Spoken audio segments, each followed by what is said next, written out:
Hello, it's Holland again. Today I want to read another story for you. This story is called Inside the Circus by Frank Fitzgerald. Here's the cover.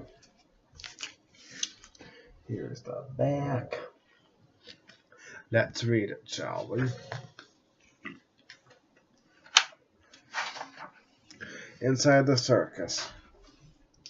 Written and illustrated by Frank Fitzgerald.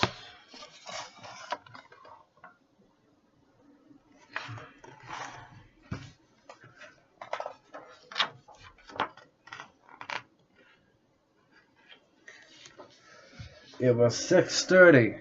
It was 6:30 a.m. Early for Max to be up, but this was a special day. The circus was coming to town. Max and his grandpa were going to watch the circus set up. Max's grandfather once worked as a ringmaster for the Booney Rizzler Circus. Here it comes, Grandpa yelled Max as the first trucks rolled into sight. See, there's Max and his grandfather, anxiously waiting to see the circus set up. When they reached the lot, Grandpa Sam explained, not all circuses are the same. Tents and equipment and the way things are done can be very different. Then he told Max what each person or machine in this circus did. There's Roy, said Grandpa. He's called a 24-hour man. He travels about a day ahead of the circus to find the best route to the circus lot. Then he puts the routes for the others to follow. That truck over there with the noisy machine is called the stake driver, Grandpa Sam told Max. It's hammering stakes into the ground. The circus tent ropes will be tied to those stakes after the tent is pulled up. Max watched the pole truck. It hauled long poles that hold up the tent. Max and Grandpa Sam walked over to another huge truck. This truck provides electric power for the circus, Sam explained. Then the cookhouse arrived, and the cooks wasted no time getting ready to feed the workers. Max didn't know so much was needed to make a circus happen.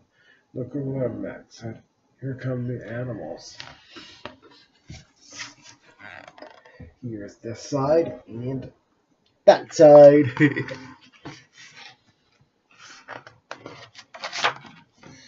Most of the circus animals were transported in trucks. Some of the animals are tied to railings inside so they won't roll around and get hurt while the truck is moving, said Grandpa Sam. Other animals were moved in cages. Some performers brought their own animals, like the amazing old Pharaoh kept his snake in the shower of his motorhome. Mr. Hanbury made a special carriage in the back seat of his station wagon for his monkey Chi-Chi. Most of the performers live in motorhomes or campers, said Grandpa Sam. An acrobat family called the Bouncing Barretts live in made a traveling home out of a bus. Most of the workers who set up the circus live in sleeper trailers. Let's go watch them put up the tent, said Grandpa Sam. A tent circus like this is sometimes called a mud show, he explained. It is set up outdoors, so the crew has to work in the mud if it rains.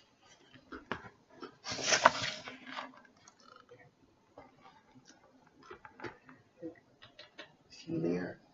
See there.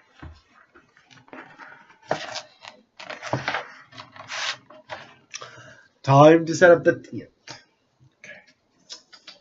Grandpa Sam explained the workers are just beginning to put up the center pole. It's the main support of the tent. See the ring on the pole? That's a bell ring. The tent will be attached to the ring, that ring, as soon as the pole is raised. After the workers pushed the center pole as far as they could, Rosie the elephant took over. She was harnessed to the rope that was hooked to the center of the pole. Slowly, Rosie moved forward, pulling the pole until it stood straight up. Then the other ropes at the top of the pole were tied to the stakes in the ground.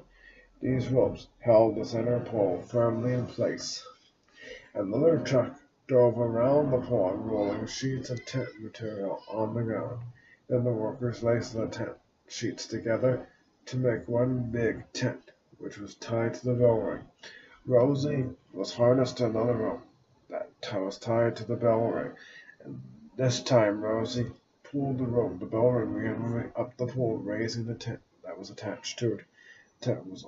When the tent was all the way up, Max clapped his hands. Next, the tent was stretched tight, and the side pieces were put on. So here are the workers setting up the tent, as you can see. There.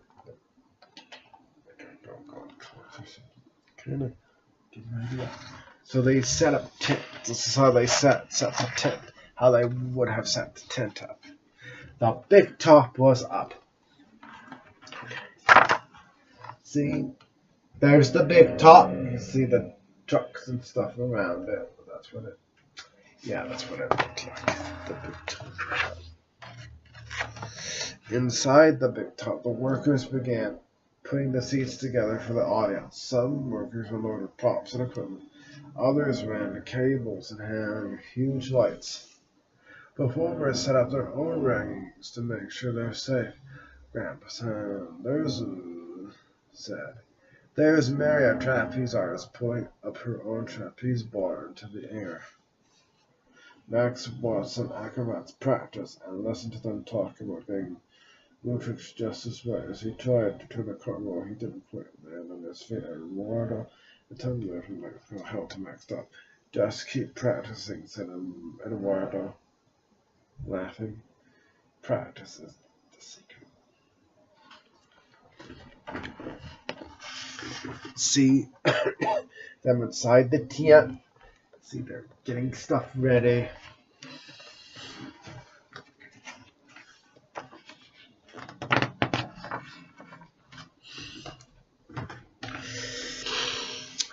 Okay, outside was Max saw a drinking trough filled from the water truck. The animals were given water 4 times a day. Our driver told him, "I have to make many trips into town to get enough water for the animals and the circus people." Fresh food was also brought from town. The animals needed hay, oats, bran, corn, lettuce, cabbage, carrots, onions, and celery, and meat. Once the circus had been set up and the animals had been fed, it was time for the crew to eat. Grandpa Sam and Max had lunch with some of Grandpa Sam's friends. They told stories of the old days circus people called Jack Twatting. They told like stories of beautiful hand-carved circus wagons, the daredevil acts, and elephants that had run away too much on trees. See, that's them feeding the animals, and here's them eating lunch. Grandpa Sam eating lunch with the crew. After lunch, Grandpa Sam walked over to the back lot. This is the area behind the big top where the performers and trainers and musicians were training and changing into their costumes and getting ready for the show. Grandpa Sam originally knew when Felix the Clown said that the Outwards were invented more than 100 years ago. Yeah, French trapeze artists named Julius Leotard. Sophie the seamstress told Max that she had sewn thousands of sequins, the glass beads, onto so many of the costumes. They make the costumes glitter and sparkle, she said. Sophie sold Max a huge headdress made out of ostrich feathers, which were dyed to match the color of the costume. Some of them were quite heavy. See?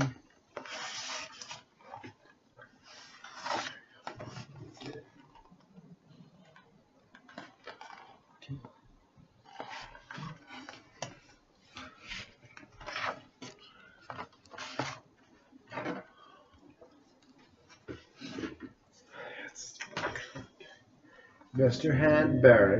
Hanbury invited Max and Grandpa Sam over to Clown Alley. Max was amazed to see Mr. Hanbury become Bo the Clown. Clowns put on their makeup very carefully, Mr. Hanbury said, and no two clowns are alike. I make my own props, Mr. Hanbury told Max. Look at my ladder. I put some rubber steps on it so it looks like I'm falling. Chi-Chi decided to make something for her costume too. People were beginning to line up for the show. Some of them stopped at the animal rides first. Okay, so here's Mr. Hanbury right over here, becoming Bo the Clown. And on this side, you can see the people getting ready for the show. They're in line, and some of them are on the elephant, doing an elephant ride.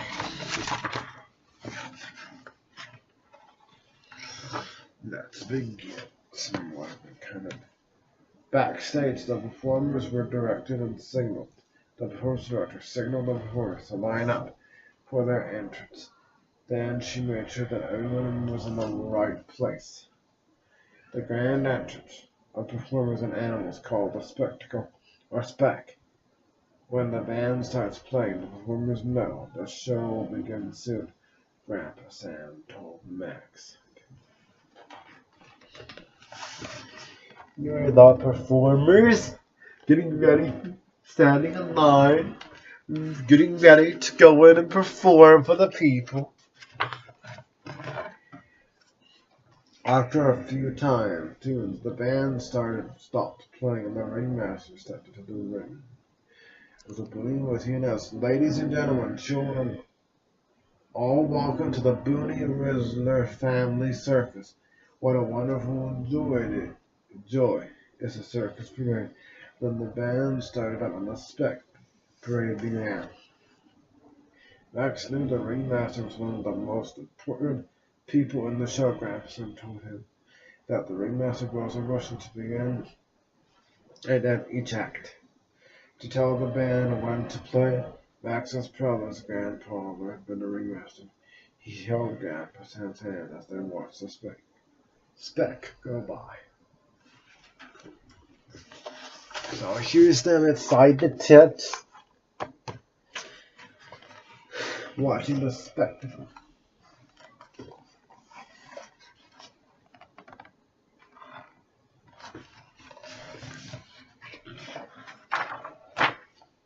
So, after the performance began with the daring Dan and his dogs. Dan pretended not to know that Bow and Wow were taking his juggling pins. But that's just what he trained them to do. The towering Tangs were acrobats who had come all the way from China. Max noticed some of the bouncing barrettes were children like him. He asked Grandpa how they got jobs in the circus. Sam explained, like many circus acts, they came from a circus family. Their parents and grandparents were in the circus before them, Max told Sam said.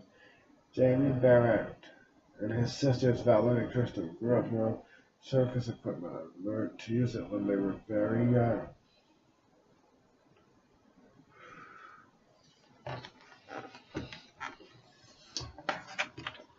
So here are the towering things. Here's the bouncing barrettes. Check. Barrettes. Check.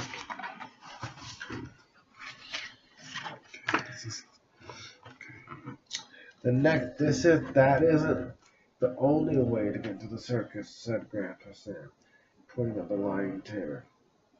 Karen started at the circus, taking care of animals. Then she worked as an assistant to a wild animal trainer. For many years she learned how to train the lions. When the trainer went to another show, she took over the act. She got to be the star by working very hard. There are schools, Grandpa Santa continued.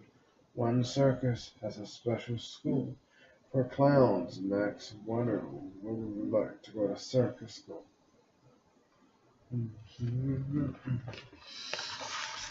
Here is the lion tamer, as you can see right here.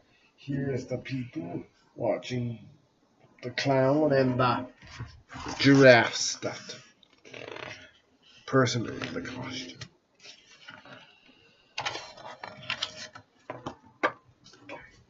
As the show came to an end, the lights went out in the arena became dark. Suddenly, a shimmering colored lights came on, and a bareback rider rolled out, and Max thought her horse was the most beautiful one he'd ever seen. The evening show was over. Workers began packing up. Tomorrow, the circus will be moving on to another town.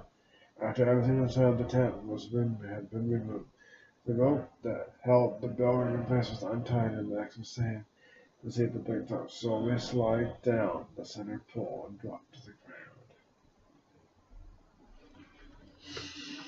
ground. See, here's the horseback rider, and the tent being taken down.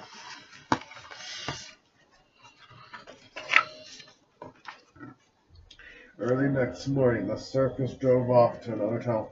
Max and Grandpa came to just wave goodbye to their friends as they were leaving that circus fair. Grandpa asked Max if he would love to work in the circus someday. Max stopped and ran and turned a perfect corduroy, then another. See, here are the circus people leaving. Here's the empty lot.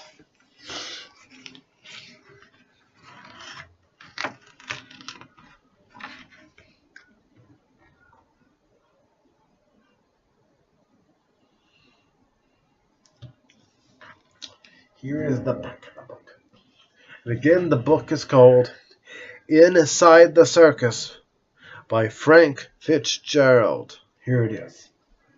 Okay, that's the book. Thank you so much for letting me read to you today. My name is Holland, and I'll see you next time. Bye-bye. Have a wonderful day and week ahead. See you next time.